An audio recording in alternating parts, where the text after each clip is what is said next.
Histórias Extraordinárias apresenta hoje Ruídos do Espírito. Que estranhos poderes tinha aquela menina do interior de Santa Rosa que se tornou conhecida nacionalmente? Objetos se movimentavam pela casa, ela provocava ruídos inexplicáveis. Eunice tinha 13 anos e impressionava pais, amigos, vizinhos e chamou a atenção de jornalistas de todo o país. Isso aconteceu em 1988. Recentemente, Leonice Fitz faleceu e agora os familiares, as amigas e o marido contam como tudo aconteceu. Você não pode perder Ruídos do Espírito, logo depois do intervalo. Uma história realmente extraordinária. Até já! Isso uma vez começou quando ela era pequena, com 3 semanas. Daí eu já notei que ela era diferente do que as outras crianças. Eu botei a boneca ao lado dela da cama e ela olhou e começou a chorar. Daí eu peguei, tirei a boneca, ela abriu os olhos, olhou e ficou quieta. E daí eu já pensei, mas é tão pequena assim, ela já está enxergando as coisas assim.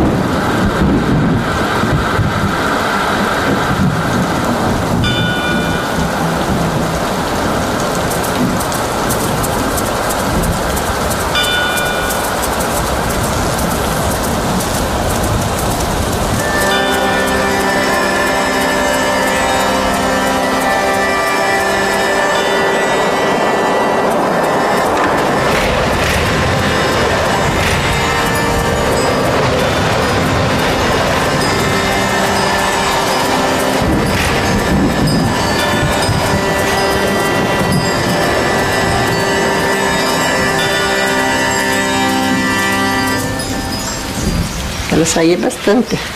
Gostava de sair e brincar com as outras crianças. Gostava de tudo, assim, ela tinha muitas amigas.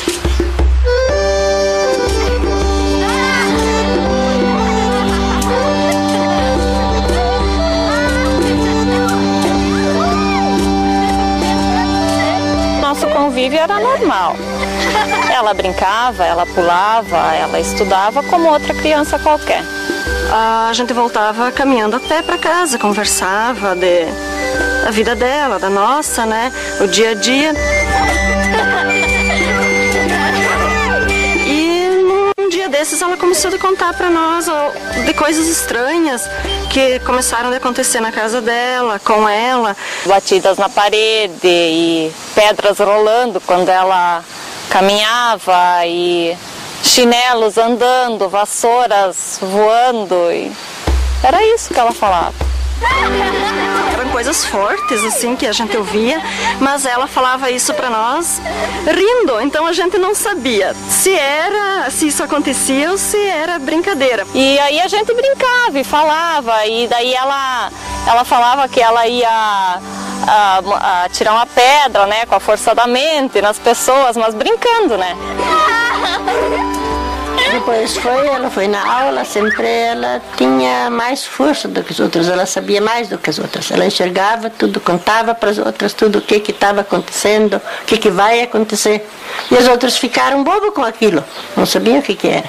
Certo dia eu estava escrevendo no quadro negro e eu ouvi um barulho muito forte, que a impressão que eu tive que tinha virado as classes todas de perna pro ar, né? Todos os alunos também acho que ouviram, porque eu virei imediatamente para trás e perguntei o que foi isso, estava todo mundo sentado, né? Aí as crianças falaram, olha, professora, o boné do fulano, não sei quem era, né? Saiu voando por essa janelinha, né?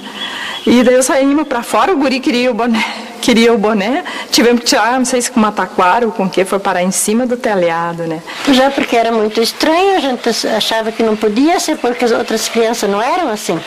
Eu não sabia que significava aquilo, ele não sabia que isso vinha dela, né? Ela sentava na mesa para almoçar. Antes dela almoçar, o meu marido sempre cuidava dela, o pai dela. Olhava para ela, daí não acontecia as coisas, mas quando ela olhava para o lado, já avoava os pratos aqui da mesa. Avoava os pratos, a xícara, tudo ela tinha quebrado, não tinha mais louça.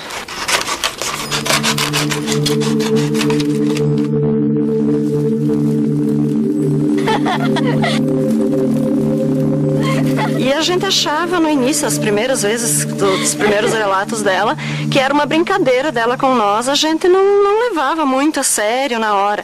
Chegava em casa, falava para os nossos pais, eles diziam, não, é uma brincadeira dela com vocês. A gente nunca tinha ouvido falar em fenômenos sobrenaturais, a gente achava que ela estava mentindo. E a gente dizia, meu Deus, por que ela faz isso? Por que ela conta essas histórias? Essas mentiras, na verdade. Eunice, não me pega! Ah, eu vou pegar sim, não, mas não vou sim, não pegar. Até que daí ela tinha 13 anos e daí piorou as coisas. Daí ela começou a mover todos os móveis e tudo. Perguntava toda a área. Eu tirava leite e trazia para dentro, ela derrubava o leite. A época que aconteceu esses fenômenos, chamados de fenômeno, né, que ficou bem forte, ela parou de vir na escola.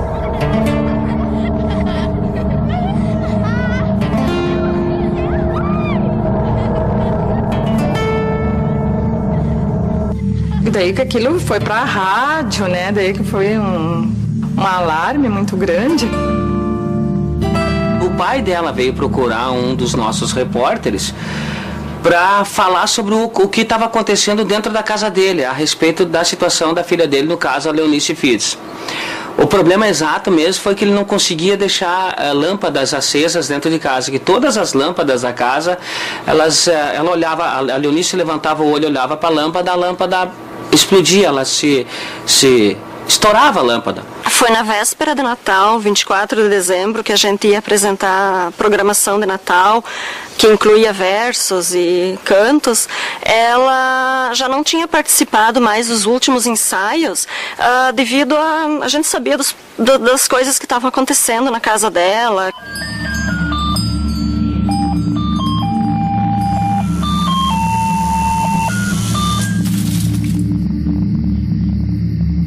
Ela olhou para a fluorescente e ela quebrou. Caiu para baixo e quebrou por um pedacinho. E a gente com muito medo daquela vez. Agora ficaram escuro, o que vai acontecer?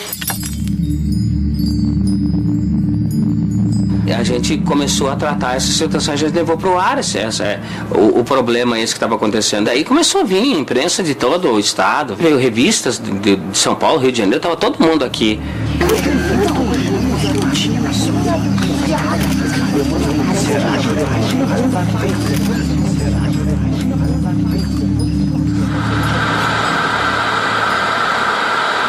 Leonice Fides tem 13 anos. Os lençóis da cama da menina se movem para baixo dela.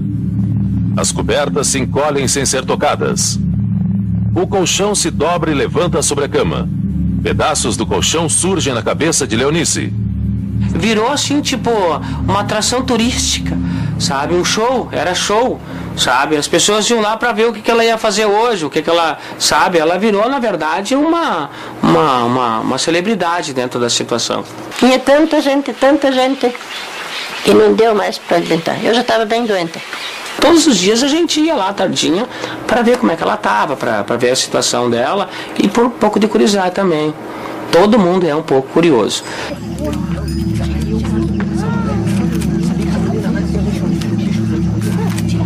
Daí um domingo nós saímos para não enfrentar toda a gente, daí eles entrarem dentro da janela do quarto.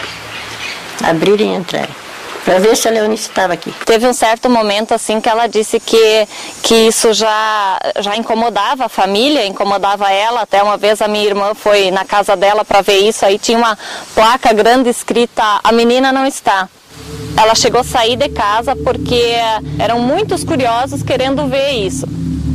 No começo eu acho que até foi ela achou como uma brincadeira, uma maneira de, talvez até de chamar a atenção, das pessoas darem mais atenção para ela, mas que depois eu acho que ela se assustou bastante com tudo o que aconteceu. Por fim ela chorava, ela ganhou medo, porque tudo eles davam conselho, e ela começava a chorar. Mas primeiro ela tinha alegria, era bonito, mas depois não.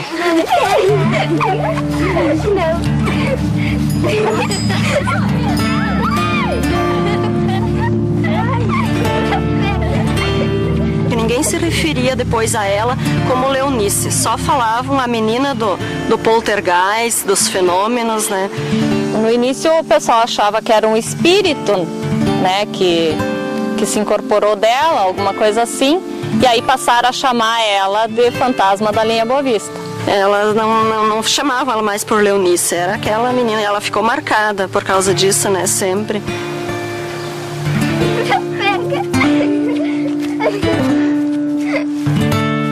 Mas elas também deram conselho para ela rezar bastante, que já era um espírito mau que ela tem. E até que o padre Dino Friedrich descobriu o que era. São fenômenos de telergia. Não tem nada a ver com espíritos do outro mundo ou com seres do outro mundo, nada disso. São fenômenos naturais, são fenômenos parapsicológicos. Essa telergia é uma força física capaz de movimentar objetos. Esses fenômenos têm uma relação não definitiva, não é em todos os casos, com a idade. Numa época de grandes transformações orgânicas, hormonais, que libertariam algum tipo de energia ainda não precisado nos seus limites. Então o que se discute muito nesses casos é: será a mente da menina o elemento provocador inconscientemente de todos os fenômenos, ou ela poderia eventualmente estar sendo usada por uma outra inteligência?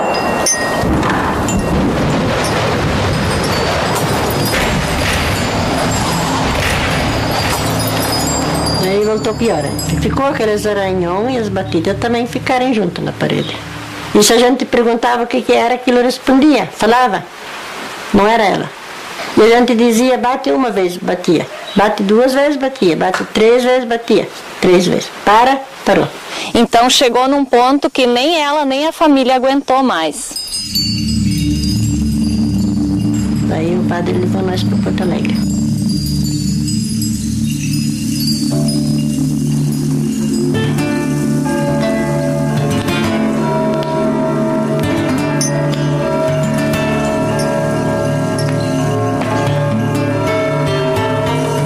Depois ele bloqueou a mente dela, porque senão ia acontecer de novo. Voltou, ficou normal. Estava tudo normal. Mas as coisas aconteciam também, mas os outros não perceberem. De vez em quando eu penso, né? Aí eu penso outra coisa para não ficar pensando o dia inteiro. Tem medo que volte? Voltou sim para ela. Se ela queria, ela fazia as coisas, né? Uma vez no mercado fazendo compra, assim, sabe? Ela disse: Armindo, eu fiz uma coisa. Eu disse: mas o que tu fez? Eu abri a casa. Eu disse: mas eu chaveei a casa, né? Como é que tu abriu a casa? Ela disse: não, eu abri a casa e não consegue fechar mais. Vão para casa porque pode entrar um ladrão. Aí cheguemos em casa, mesmo a casa estava aberta. Então são determinados talentos específicos que nós trazemos, mas que lamentavelmente nesse terreno da psicobiofísica causam medo. Não é uma coisa normal que as pessoas costumam ver ou passar, né? E para ela foi uma coisa bem forte, isso deve ter assustado ela bastante. Para uma menina da idade dela enfrentar isso aí, eu acho que não foi fácil, né? Ainda a coisa é vista muito pelo lado do sobrenatural, do maravilhoso, e não com o fenômeno natural que pode acontecer, que faz parte da história da humanidade, que tem fenômenos já bem documentados. Isso tudo poderia ser coordenado, poderia ser bem estudado, para que se conseguisse, inclusive, uma explicação mais satisfatória do fenômeno. Mas, na verdade, principalmente no interior, na maioria dos casos, quando isso acontece, o que se procura é fazer cessar o fenômeno, bloqueia.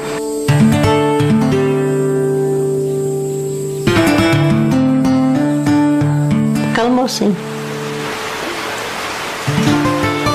Calmou completamente. Mas a força dela sempre continuava. Ela estava lá trabalhando e ali caíram as flores, tinha bastante flor, tudo pro chão. Se ela pensava da mãe, daí caíam as flores. Eu sabia que ela está pensando em mim.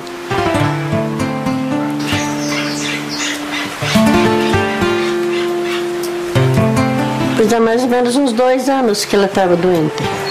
Câncer ou sarcoma.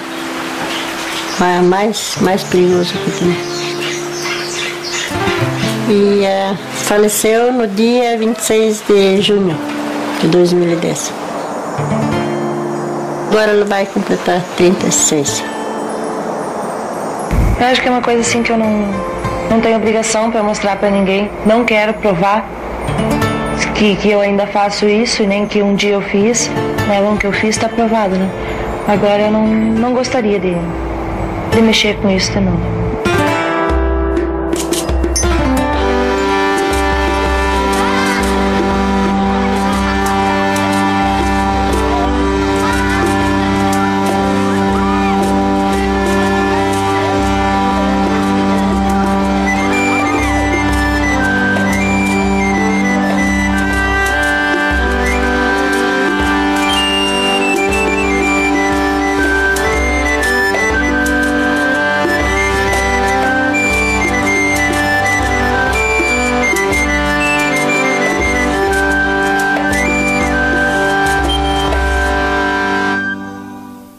Você já teve alguma experiência paranormal? Ligue de qualquer parte do estado para 8401-0357 e conte sua história. Nesse número, você também pode ouvir as histórias e experiências de outras pessoas. Participe!